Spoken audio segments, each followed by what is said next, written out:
It is August, and in my brain, and despite the weather, it's already fall.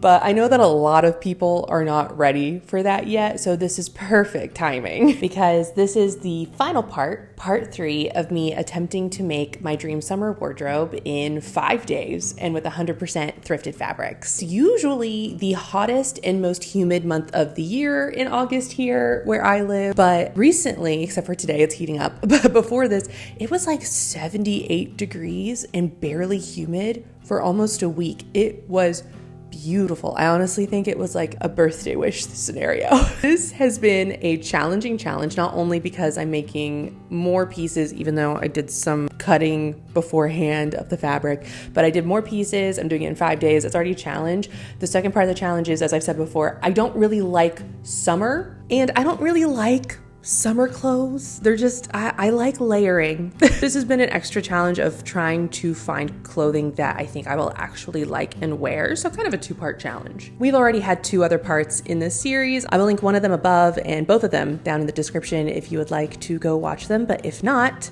let me show you my designs. All right, we are on our last 2 pieces to tackle, and the first piece is this asymmetrical tank top. I actually was inspired to make this when I was researching for my Mamma Mia video, and I saw this top, and I've seen a couple more like it since then, and I think it is so cute. I'm definitely doing a bit of my own design here, but this is just such a unique top, I had to try to make it. And the final piece I'm going to be working on here is this dress, which is the Anna dress by Play Sewing Pattern. I really like the way this dress looks very cutesy, but also looks like it stays away from the body so that in hotter temperatures you can get a bit of a draft. Okay, let's get started on these last 2 pieces. So we are continuing on with the second part of day 3, and here is this stretch fabric remnant I thrifted. I don't know the exact makeup of it, but I would assume a poly mix. I took a tank top I already own and used it as a general outline for my top. I ended up adding an inch to each side since the fabric is not nearly as stretchy as the original tank top, but other than that, I traced all the lines except for the bottom, which I just eyeballed what I thought would look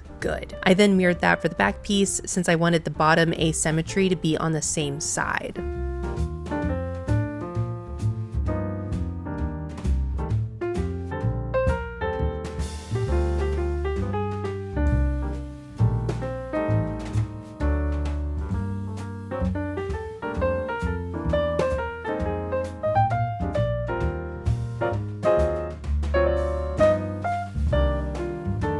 After pinning the side seams together, I did a bit of experimenting for which stretch stitch would be best for the fabric since my machine has a few options. I actually ended up using all of them for different parts of this top. Then I stitched the side seams and shoulder seams together.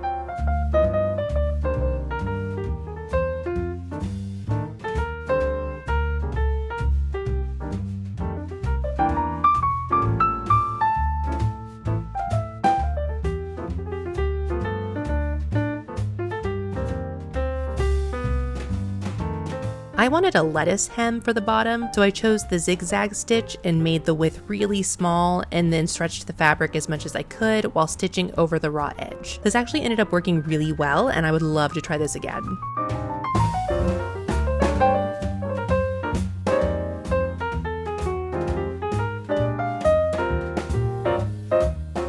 Then I turned over the arm sides and stitched those down with another stretched fabric stitch. This one is like a V stitch, but you get a little bit more segmentation to it. Since my fabric had a good pattern on it, it was barely noticeable from the outside. I think I got this done in under 2 hours, including cutting out the fabric, and since I had a bit more time, I went ahead and worked on fixing that skirt from part 1. Some of you guys actually commented that you liked the fabric kind of bunched and draped at the side, and I would agree with you if the fabric was lighter, but it was kind of bothering me, so here's how I fixed it. I took out some stitching on both ties from a couple of inches before the start of the skirt to several inches in from the outer edge of the skirt panel. Then I made a dart that was about 1.5 inches wide and a couple of inches in from the outer skirt edge. After stitching that down, I reapplied the tie and sewed that down again as well. And with that, day 3 is done.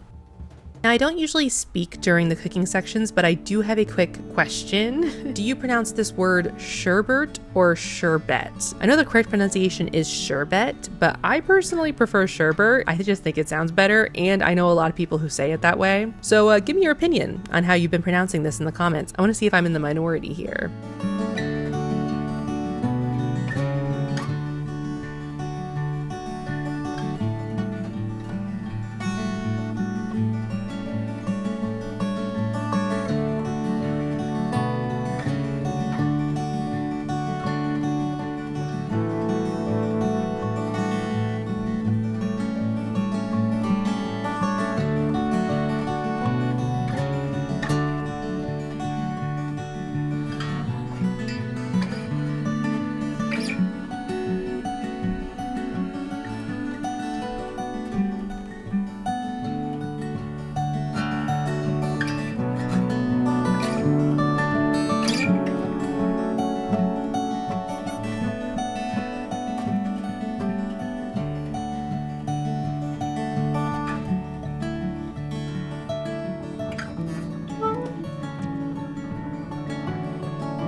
Okay, I'm pretty sure this is gonna be the last day, which I believe is day 4, right? The last time would be the end of day 3.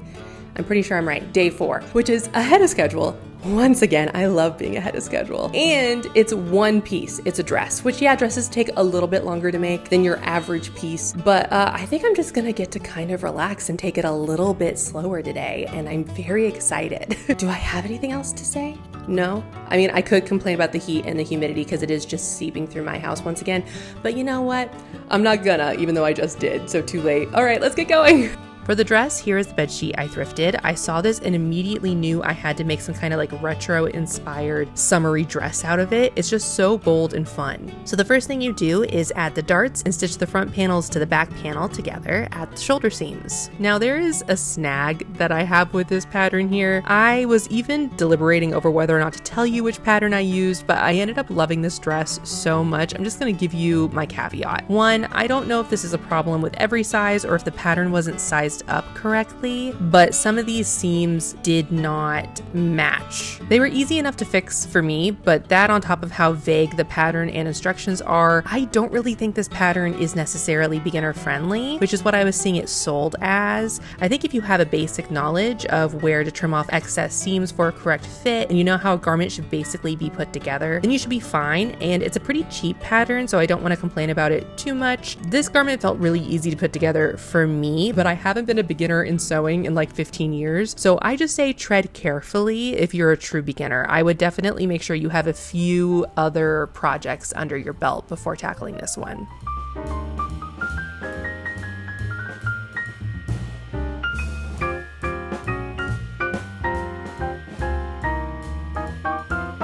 After the bodice and sleeves are put together, I then made the bias tape for the sleeves and neckline.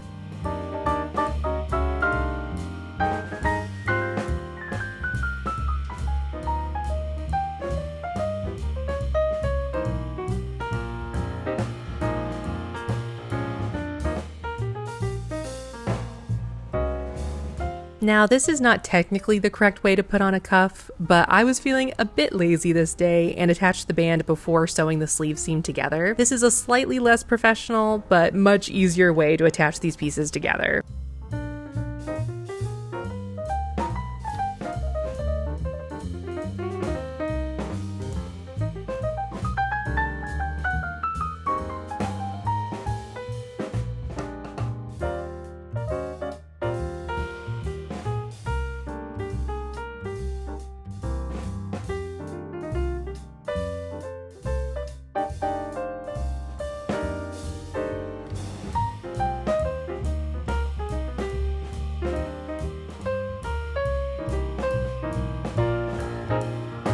Once the neckline and cuffs were added, I simply did one long line of stitching to attach the sleeves and side seams together at the same time.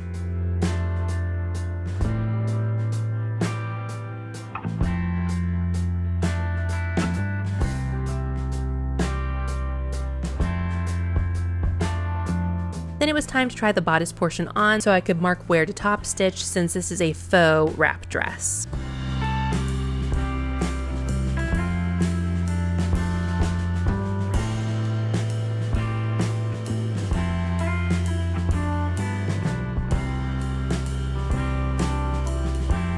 Then for the skirt, I actually cut it so the bottom would be where the top seam of this sheet used to be, and that would be my hem, and it would give this dress a nice large hem. I realized that fancier companies tend to have their hems like this, and I wanted to emulate that, and this was a very easy way to do that since sheets already have something like that. However, since this was a vintage sheet, I believe from the 70s, the thread had disintegrated a little bit, so I just quickly sewed over that old seam.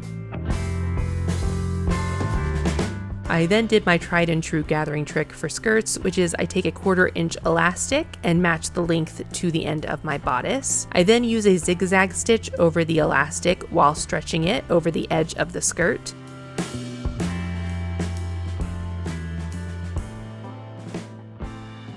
This makes gathering large swaths of fabric so much faster, and I think it ends up looking pretty nice and even. The last step was to attach the bodice to the skirt, and the final pieces are done.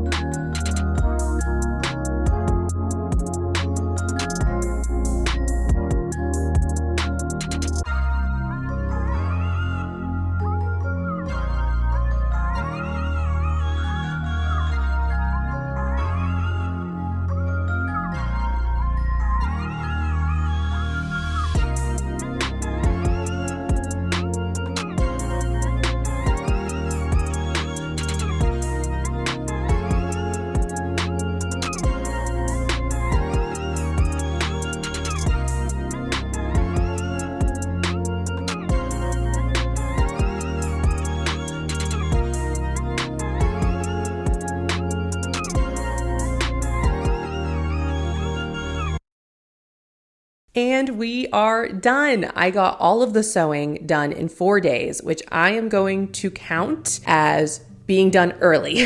And the reason I say I'm going to count it is because it took basically a whole day to cut out the patterns and cut out the fabric. So you could say I actually got it done in 5 days, but either way, I got it done in the allotted time that I wanted to. So pure success in that front. Let's talk real quickly about the last 2 pieces that I made. First up is the top. I know the comments I'm gonna get because I've already gotten comments like this before, which is that I should buy a serger, and I bet a serger would have really helped with this project, but honestly, my sewing machine was fine. I do want a serger one day. However, I do keep procrastinating on it because I had to work with sergers in college, and they were it was such a hullabaloo. The sergers were treated like a god-like entity because they didn't want them to break. So it was kind of chaotic to use the sergers in college. My brain always hits that memory every time I think about sergers. But anyway, the sewing machine was perfectly fine with the stretch stitches, with the stretch stitches. That was hard to say. I really like this top. I think it's really unique in my closet. I love the asymmetry. Actually, the neckline was a little wobbly, so I had to go back in and add some like hand-stitched ruching right there.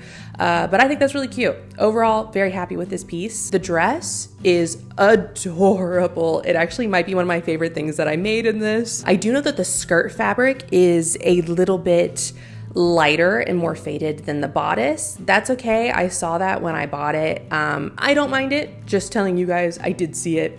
It doesn't bother me. Like I've said a couple times in this video, if you are going to buy the pattern, just make sure you have a couple of other projects under your belt before tackling this, just to make sure that you don't get a little lost. But I do love this dress so much. It is so cute. And lastly, we're just going to talk about my little fix to the skirt. I'm so much happier with the skirt now. I think it's basically a perfect piece of clothing. I am going to go out on a limb here and say this is my favorite piece that I made, simply because I think it is so transitional between the seasons. Like I'm already so looking forward to styling this for the fall. I know a lot of you guys liked that kind of draping. It was bothering me just because of how heavy the fabric was. It didn't look purposeful, but I'll definitely leave that draping in when I do a lighter fabric because I definitely want to make that pattern again. Have I been convinced to love summer clothing? I don't know. I'm still in the middle here. I do really love the pieces I made, but I do find myself thinking, how can I style these for the fall, which is actually, I believe, my next video idea. If not my next one, then the one after that. It's one of my upcoming videos. So I don't know what that tells you, if I'm just looking forward to styling them for fall and seeing if I can do it. Yes, we're going to be starting on like early fall content after this. Sorry for all you summer lovers. If you did enjoy this video, it'd be great if you subscribe so you can see more stuff from me, and also liking and commenting really helped me out. I hope you had a good time, and I hope to see you back here next time. Bye.